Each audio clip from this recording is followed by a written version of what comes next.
Todo ser humano é um universo em miniatura. Vamos à casa do Senhor. Os evangélicos estão se esquecendo de algo fundamental. Nós perdemos a vontade de congregar. Deixamos de lado aquele esforço que antes nos destacava, a busca pela fraternidade cristã, pela vida em comunhão que tanto nos fazia diferentes do mundo. A nossa incansável busca pela face de Deus, pelos domingos de manhã e também nos cultos à noite.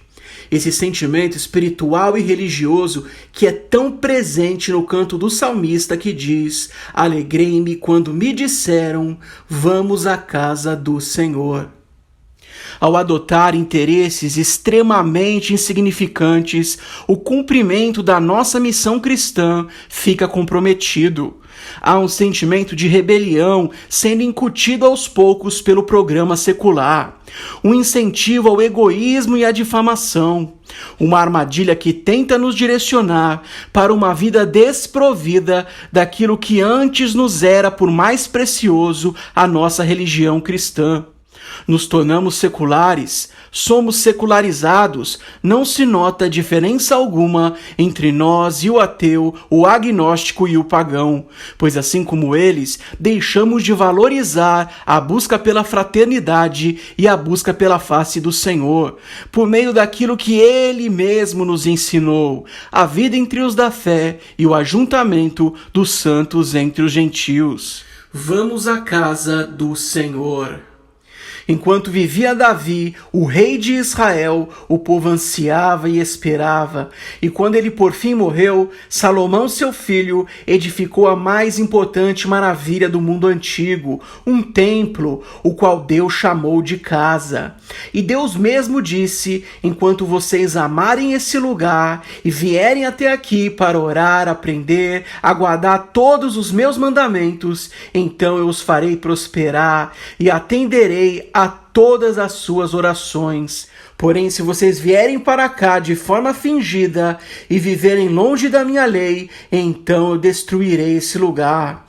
E isto será um sinal de que eu não mais moro entre os homens. Vamos à casa do Senhor. Hoje estamos vivendo algo parecido. Os evangélicos desistiram da congregação e da busca pelo conhecimento bíblico.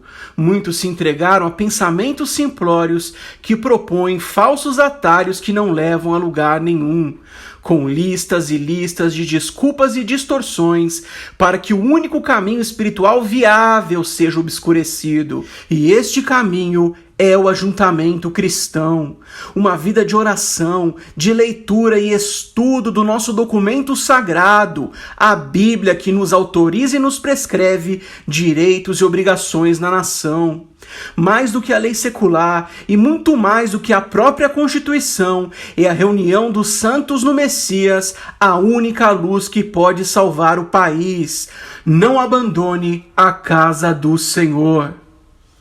O salmista diz: nossos pés já se encontram dentro das suas portas.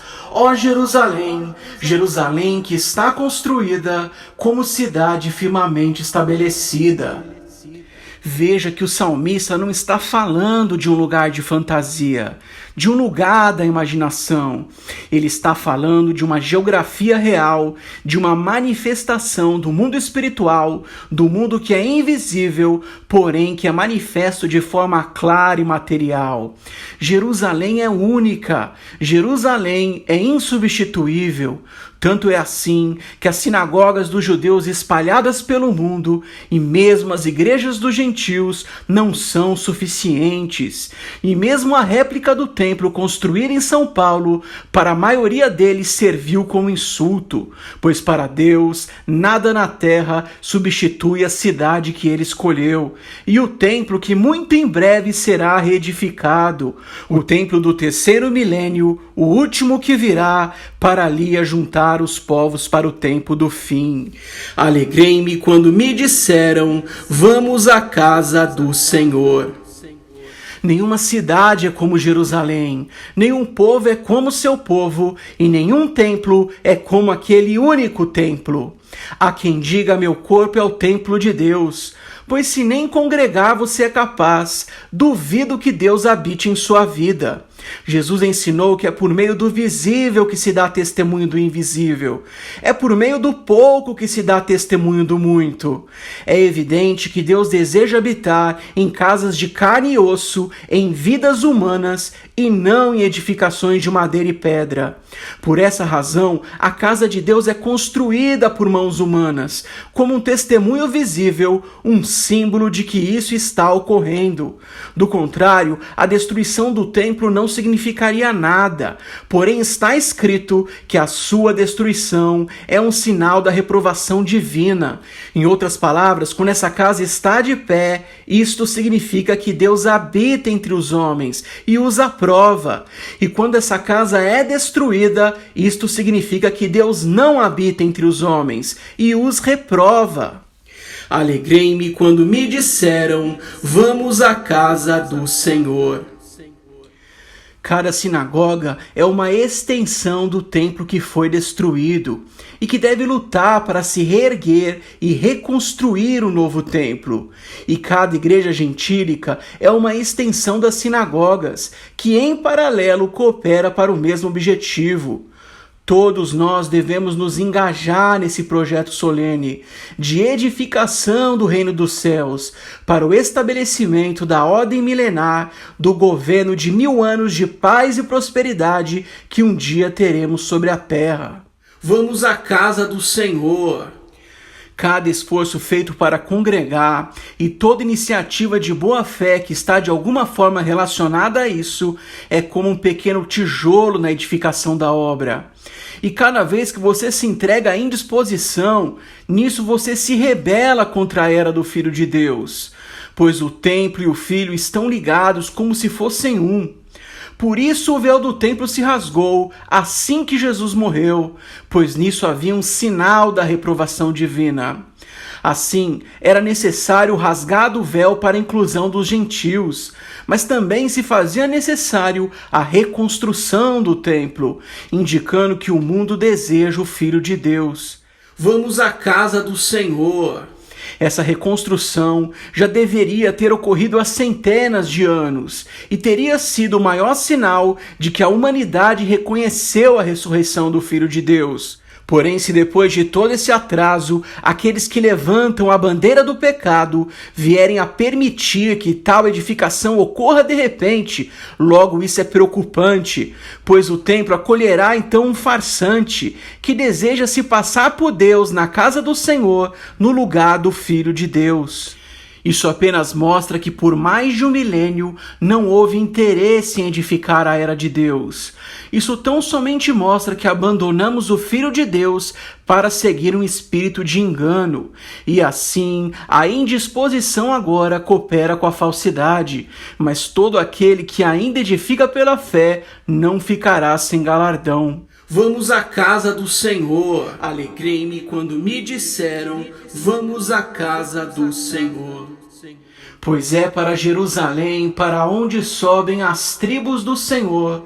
Assim é que deve ser, assim é que convém, no país de Israel, para ali renderem graças ao seu nome. E quando não se podia subir a Jerusalém por motivo de força maior, então eles iam para a sinagoga, para ali edificar como fosse possível. A sinagoga era o culto virtual daqueles dias, pois assim como escreveu Paulo, é por causa do Filho de Deus que estou sofrendo prisão. E até colocaram algemas nas minhas mãos, pois querem criminalizar o cristianismo. Porém, a palavra de Deus não está algemada. Deus não está preso, diz o apóstolo amado, pois estando ele preso, mesmo assim enviou as suas cartas. De igual modo, se nós agora estamos presos em casa por causa desse castigo divino, então postamos a mensagem de Deus. Mas se eu puder sair de casa, então eu vou à casa do Senhor. Esse é o novo de Deus, é virtual se precisar e presencial de preferência. Assim é que edificamos o reino dos céus. Alegrei-me quando me disseram: vamos à casa do Senhor. O ser humano é perfeito para Deus, enquanto se esforça pela edificação do reino de Deus. E é imperfeito enquanto teima em permanecer no chão, derrotado e doente, mesmo quando o Filho de Deus já lhe estendeu a mão. O individualismo é algo bastante indecoroso. A falta de vontade é algo que gera imundície. E a busca pela casa do Senhor como lugar externo é claramente proposta pelo documento bíblico. É o único jeito de edificarmos o templo invisível, aquele que é interior, pois estes se confundem, se misturam, estão completamente envolvidos. Edificamos um quando edificamos o outro. A Bíblia diz que devemos julgar os homens pelo que vemos e conhecemos deles, e que somente Deus é apto para julgar o mundo invisível. Logo, não há dúvida de que existe um templo invisível, porém devemos assumir que este está tão edificado quanto isso for expresso em obras concretas e em atitudes bem expostas no mundo material. Do contrário, a Bíblia nos mentiria em dizer: as coisas encobertas pertencem ao Senhor nosso Deus, porém as reveladas nos pertencem a nós e aos nossos filhos para sempre, para que cumpramos todas as palavras desta lei. Que Deus traga êxito para Jerusalém, e que a edificação do templo prospere, e que sejam cheios de paz todos aqueles que trabalharem para a sua edificação. Sejam prósperos os que te amam, ó Jerusalém, pois é de ti que vem a lei e os tribunais da verdadeira justiça, o próprio e verdadeiro trono do filho de Davi. Reine paz dentro dos teus muros e prosperidade nos teus palácios. Por amor do Brasil e das nações que nos têm por amigos, eu peço que haja paz em ti. Por amor da casa do Senhor, do templo do nosso Deus, eu congregarei e buscarei o teu bem. Vamos à casa do Senhor.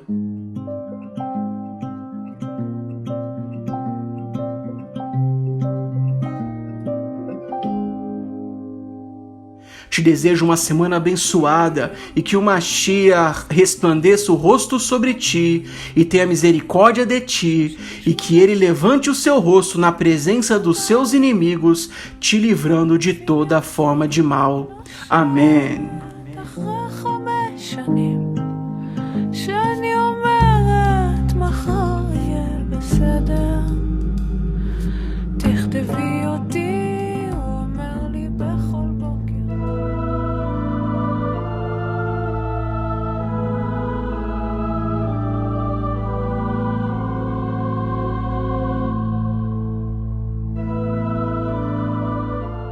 Eu sou Rafael Diniz de Souza e eu gostaria de te apresentar o meu estudo bíblico Livrai-nos de todo o mal.